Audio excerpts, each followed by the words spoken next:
In Jackson Hole, Wyoming, the tall man with the hard, handsome features looks like a local, a regular guy. A former carpenter, Harrison Ford has fashioned by hand a film career of unprecedented proportions. When pressed, he'll grudgingly admit he is in show business. But make no mistake, Harrison Ford is not into show. He's all business. He has been in more blockbuster movies than any actor in history, starring in 7 of the top 20 grossing films of all time, from Han Solo in Star Wars, to Indiana Jones, to Jack Ryan in Patriot Games, to The Fugitive. Harrison Ford is the thinking man's action star. He projects an intoxicating combination of bravado and vulnerability. His motto seems to be, always let 'em see you sweat. As a boy growing up in the Chicago suburbs, Harrison was a self-described wimp. He admits to napping his way through college. In fact, he was the classic underachiever. Paging Mr. Ellis. Until he found 2 things he liked. Room 607. Carpentry and acting. This was his first movie, 1964's Dead Heat on a Merry-Go-Round. Hey, baby.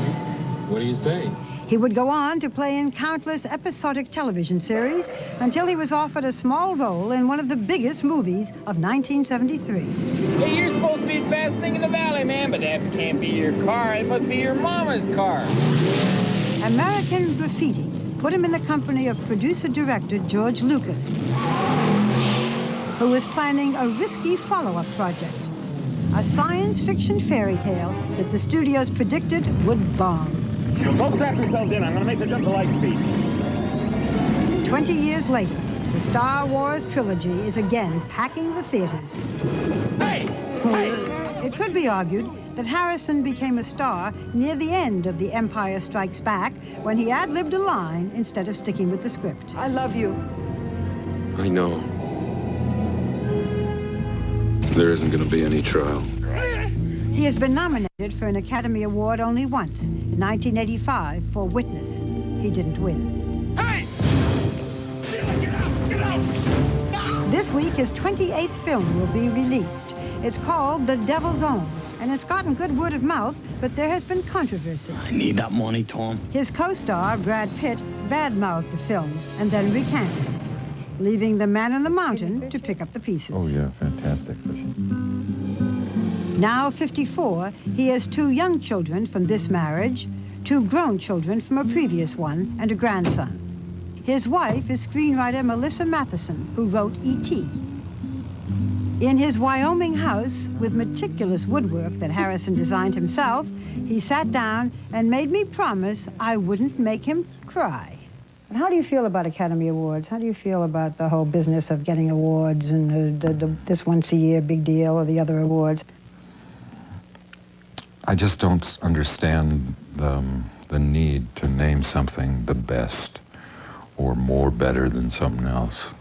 Saying one thing is better than another, one performance is better than another performance. There can't be a contest in this area. I don't understand that. Would you care if you never won an Academy Award? Haven't won one yet. Hasn't seemed to diminish. I'm still doing okay. You're still smiling. Yeah. Do you think that you are underrated as an actor, or do you feel pretty good about your career? Nope. You think you're overrated as an actor? Possibly. Are you proud of your career? I'm delighted with it. I don't know whether I can say I'm proud of it or not. I mean, there are moments that I have. Yes, I'm proud of it. Damn right I am. Okay. You've just got to get a grip. I mean, Harrison, I have told you, you've just got to get a grip.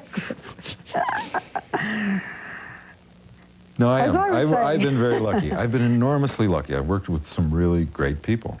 You usually have a very good reason for picking a project. Why did you pick The Devil's Own? I liked the script, and I wanted to work with Brad, whose work I had admired before. thought it would be a good match. Well, there were so many rumors coming from the set that you and Brad Pitt were rewriting the script every day, that you and he didn't get along. He said to Newsweek, "This was the most irresponsible bit of filmmaking I've ever seen." And then he said... Then he said, "I didn't really mean it." No, not I didn't really mean it. What he said specifically was that he was speaking about the time previous to actually starting to shoot. And I'll tell you, he could have been quoting me as well. We weren't able to develop a script in that amount of time that satisfied everybody involved. And so we had to start shooting without a full script. I'll tell you that there was no rivalry between the two of us for more screen time. And I would be happy to work with him again. I think it's a good film. Look, you wouldn't be doing this interview if you didn't like the film, probably. No, I wouldn't be doing this interview if I didn't like you. Oh, that's the nicest thing you've ever said to me. Well, I planned it that way. Oh, now I'm going to ask you all those questions that I was going to ask. You were eventually paid $20 million for The Devil's Own, and you have a percentage, I read. Yeah. That's a good deal. So is it, I don't know how to put it, is it about the money? I don't know how to put it either. So maybe that's the way to put it. What do you mean, is it about the money? Well, because you have a percentage of the film, so this is a film, I mean, I just for have a this film. percentage of every film that I've done in the last 15 years. That sort of goes along with the territory. In an interview a few years back, though, you said, "I am in this business for the money." Well, I mean that in the nicest possible way. I mean that this is my job. I am in show business. I don't for a minute ever forget that this is a business that I'm involved in, and it plays by business's rules. Let's go back a bit. When you were a kid, you have described yourself as a wimp. You were the kid that they would beat up, or that they would, what did they do, lower you over a ledge, an edge? Or, now we had this, what's that all this about? school was built up to the height of the road above some lower lying agricultural fields.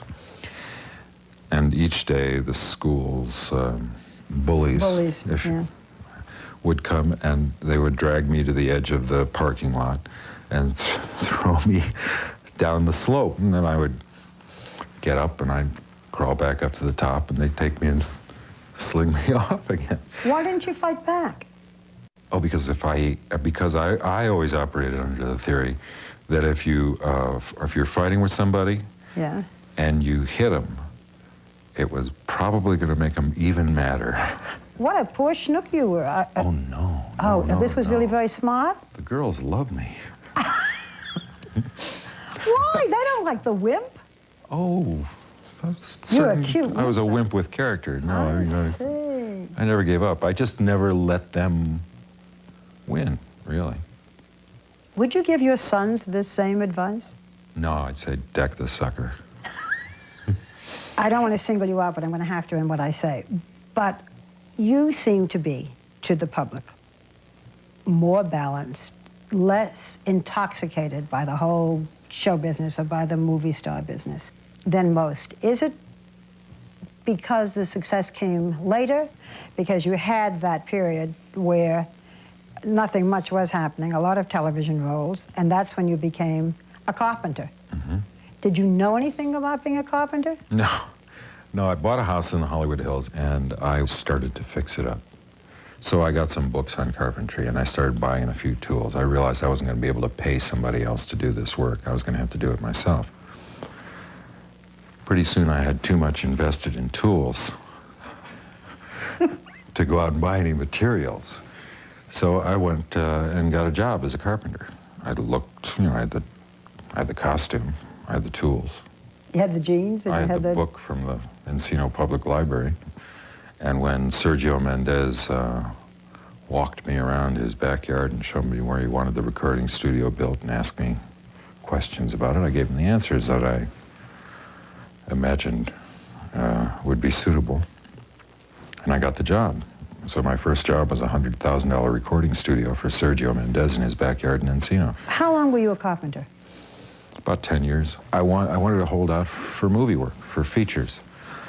And the only way I could do that, the only way I could turn down an acting job involving money was if I had some other way to put food on the table. When American graffiti was first offered to you? You turned it down. Well, I turned it down because they were only going to give me $485 a week for it. And I held out. Because you had all this money being a carpenter. Yeah, I said to Fred Roos, who called and offered me the job, that I could make twice that much as a carpenter, and that I couldn't afford to take the job. So I hung up the phone on him. And he came back? In 2 hours. He'd offered me $485, and he called me back 2 hours later and told me that he and George and Gary Kurtz had gone over the entire budget, and they had been able to find more money for me. How much more? $15 a week. More, and so for $15 a week you took it. Boy, you sure played hard to get. There's also the story of your first film in which you had one line. I like that story.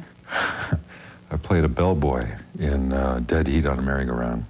And my lines, I didn't have one. I had more than one line. I'm sorry. Paging Mr. Jones. It's one line. Paging Mr. Jones. That's 2 lines. Mr. Jones, when he nodded at me and gestured me over. 3 lines. That's a big part. Well, this guy called me into his office the next day and he said, sit down, kid.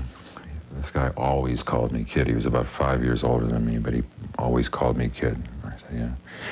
He said, I just saw the film from yesterday. He said, you're not going to make it. You ought to just forget this business. I said, yeah, why? He said, I'll tell you a story. He said, the first time Tony Curtis ever was on screen, he delivered a bag of groceries. A bag of groceries. You took one look at that guy and you said, that's a movie star. I said, I thought you were supposed to think that was a grocery delivery boy. He said, get out of here. And that was and we moments... never heard of that man again. No. Has he tried to hire you since? Not at current prices, no. Okay, American Graffiti was the breakthrough. Yeah. But Star Wars was the, wow.